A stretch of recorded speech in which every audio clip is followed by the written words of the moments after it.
दिनैनि बे गोथार सानाव समबार साननि गामि Salguri national democratic front of Boroland आर्मियाव मानिक ब्रह्म बिथाङा 2009 मायथाइयाव बिथाङा आफादाव जयेन जादोंमोन बा हाबदोंमोन। बिनि उनाव बिथाङा गावनि देहा मोदोम सोलेर गासैखौबो जासिनानै बा होनानै बिथाङा गोसो होसारनानै बर' जाथिनि मुङाव बर' हारिनि मुङाव दावहा नांबोदोंमोन। नांनायनि उनाव 2014 मायथाइनि 19 आगस्तआव बिथांनि देहा आरो सोलेरा आर्मि आरो पुलिसनि गोख्रों नाजानाय एबा संदाननायाव बिथांखौ लांनानै मोनसे सिनाय मोनै जायगायाव सिलायनि गुलिजों अनागारियै बिथांखौ गावथारनाय जादों। दा बेखौ लानानै बिथांनि न'खर आरो बिथांनि बिमा बिफाया गोबाव समनिफ्रायनो बे मुंख्लं खाम्फाखौ जुजियै नाजायै दिनै बिथांमोना नाजानायनि उनाव बिथाङा दिनै बेखेवनाय मोनसे हाबाफारि लादों। जाय हाबाफारियाव जों दिनै फैनानै बिथांनि हाबाफारिखौ जों बेखेवनानै होफैनो हादों।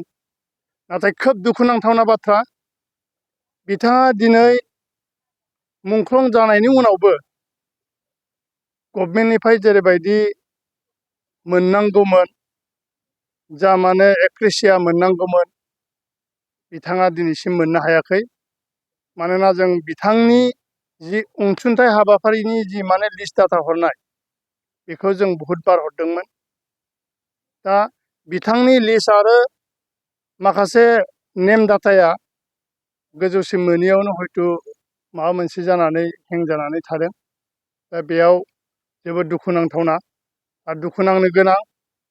बिनिखायनो जों दा जिखिनि जोङो बिथांनि मुङाव जोङो गोदानै जों जि भेरिफाइ खालामनो थाखाय जों बिथांनि जोङो लिस्ट हरदों, बे लिस्टखौ जाहाथे बिटिआर सरकारनि मानव गिदिर चिफ प्रमद सार, लोगोसे आसामनि चिफ मिनिस्टार मानव गेदेर हेमन्त बिश्व शर्माया बिथांनि जि दावहा नांनायनि मोनसे फिथाइ, बे फिथाइखौ जाहाथे अननानै जे बे अनसुंथाइखौ बिथांमोननिखौ खोब खम समनि गेजेरावनो खालायनानै होयो। बेखौ जोङो इउनाइटेड फ्रम एक्स एनडिबिनि जानानै जोङो आसाम गभर्नमेन्टजों लोगोसे बिटिआरनि चिफ मानव गेदेर प्रमद सारखौ जोङो गले गले जों खावलायनाय थायो जे बिथांनि जि मोननांगौ अनसुंथाइ, बेखौ जाहाथे खोब खम समनि गेजेरजों खालायनानै होयो। बेखौ जोंनिफ्राय जों गले खावलायो। मोननाय जायाखै सनाफोर, आङो माबानायाथ' जेखुनु खाम्फायाथ' जोङो ओरैनो खस्थ' मस्थ' जोङो फिसालाखौ गुबुनाव थिनहरनानै जोङो दिनै थाइसे गाबोन थाइसे दिरुननानै जोङो बेखिनिखौनो मावफुंबाय। बे गोसोखां खाम्फाखौ जोङो जि एसे हायो बेजोंनो जों मावफुंनाय जाबाय। अनसुंथाइ जोङो बेखिनि जोङो फिसानि थाखाय अनसुंथाइखौ मोननाय जायाखै सनाफोर, थाइसेबो गरसेबो। सरखारनिफ्रायबो फैदोंना फैयाखै, जोंबो थाबायनोबो रोङा आरो थाबायग्राबो जोङो बे सारखौसो जों थिनबाय थादोंमोन। नोंसिनि नामखौथ' न'आ दा हरदों। बबे गामियाव दं? जोंना मा गामि बियो सालगुरि सनाफोर, सालगुरि बियो। मा डिस्ट्रिक्टआव? सनितपुरानो, सनितपुर। बे फिसायाबो गावनि हास्थायनाय गावनि लुगैनायखौ सिमां आरो सपनाव बिबाय थानायलाय बेखौ खुनुरुखुम जोङो होनो हाबाय। दा जोंनि गोसोआबो गोजोनबाय, जि एसे हादों फिसानि लुगैनाय हास्थायनायखौ जों होबाय। बेखिनियानो जोङो मा खालायनो, हाखौनो बन्दक होनानैबाबो बे खामानिखौ मावथारायै होननानै बुंदोंमोन। आरो लोगोफोरखौबो लाना फैनानै बे जायगाया थोगोन ना थोआ होननानै सोंदोंमोन लोगोफ्रा।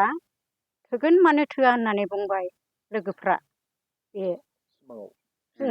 सिमाङावनो बिबाय थाफैदों आंनाव बानायनो हाखौनो बन्दक होनो थिनदोंमोन आं होनो हायाखिसै फिसालानाव सोंनानै दा फिसालाखौ गुबुनाव थिनहरनानै आं बेखिनिखौनो मावनाय जाबाय फिसालायाबो फैसिगोन आरो दा जे फिसालाया जे नोंथांमोननि फिसालाया मुंख्लं जाबाय दायो बिनि सरखारनिसिम माबाफोर मोननो लुबैनाय दं नामा? मोननो लुबैनायालाय दङमोन जोङो नाथाय थाइसेबो गरसेबो जों मोननाय जायाखै सनाफोर जोङो दा मोनोबाथ' जोङो खस्थ'नि गेजेरजों जों बे गोसोखां खाम्फाखौ जोङो लुफुंनायबो जाबाय बेसेबा बोसोर जालांदोंबाबो लुफुंनाय जाबाय दा आसा दङ जोङो मोनथायखौ मोननोबो लुगैयो सनाफोर मा खालायनो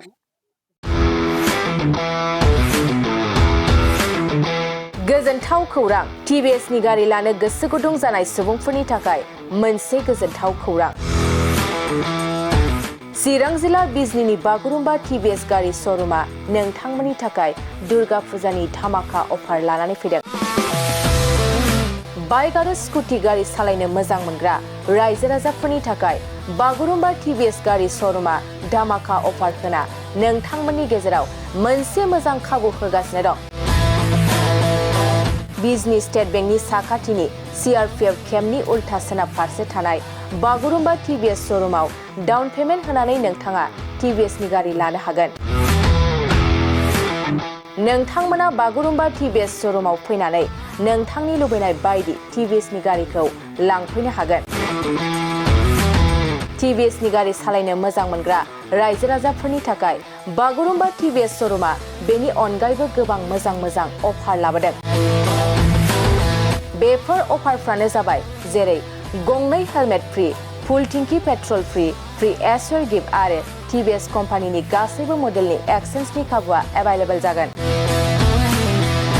आरोबाव गुबुन मोनसे मोजां खाबुआ जादों फाइनान्स लागिरिफ्रा डाउन पेमेन्ट होनानै खम बेसेनाव टिभिएस कम्पानिनि गारिखौ लानो हागोन